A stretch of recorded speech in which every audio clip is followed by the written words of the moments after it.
The partial government shutdown ended its first full week today with no signs of negotiations before the new year and the new Congress.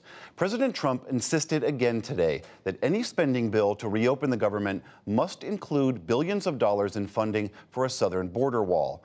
He wrote on Twitter that, quote, "We will be forced to close the southern border entirely if there's no money for the wall." The president has also cited the case of Gustavo Perez Arriaga, an illegal immigrant accused of killing a policeman in Northern California. He was arrested today in Bakersfield.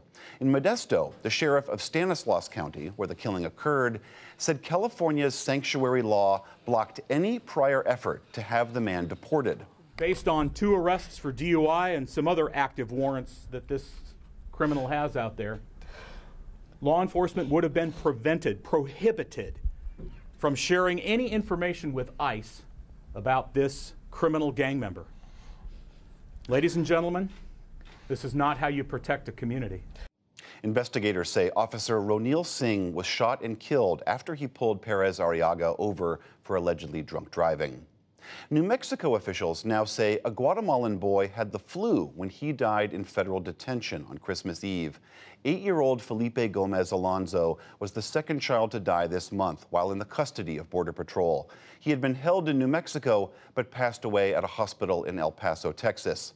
Meanwhile, the Secretary of Homeland Security, Kirstjen Nielsen, visited El Paso today to discuss the case with officials.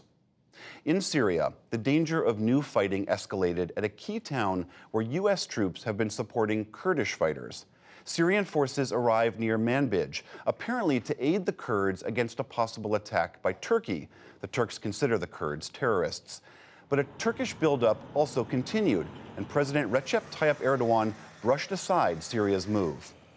We know there is a situation where their Syrian flag has been hoisted, but there is nothing confirmed that serious yet.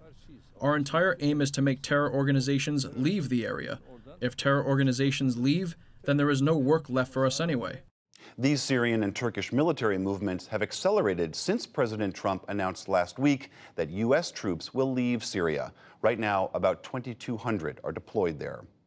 Crews in Indonesia today again struggled to reach an erupting volcano and assess the danger of a new tsunami. Bad weather and an enormous cloud of volcanic ash spewing a mile high hampered the efforts for a second day. The eruptions triggered a monster wave last Saturday that killed 426 people. More than 40,000 others are still displaced.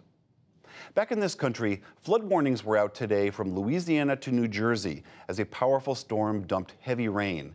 It had already sent up to a foot of rain rushing through the streets of Columbia, Mississippi today. The downpours moved north and east.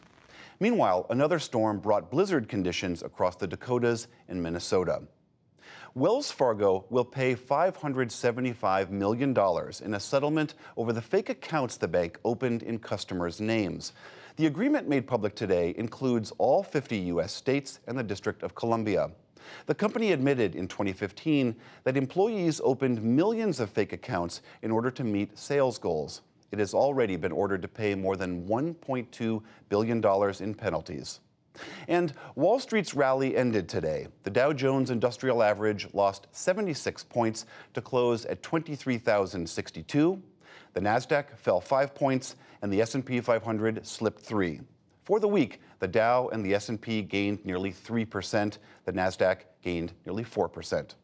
Still to come on the NewsHour, the Trump administration rolls back environmental regulations on coal plants. The world's worst humanitarian crisis, the famine in Yemen. Analysis from Michael Gerson and Jonathan Capehart on the week's political news and much more.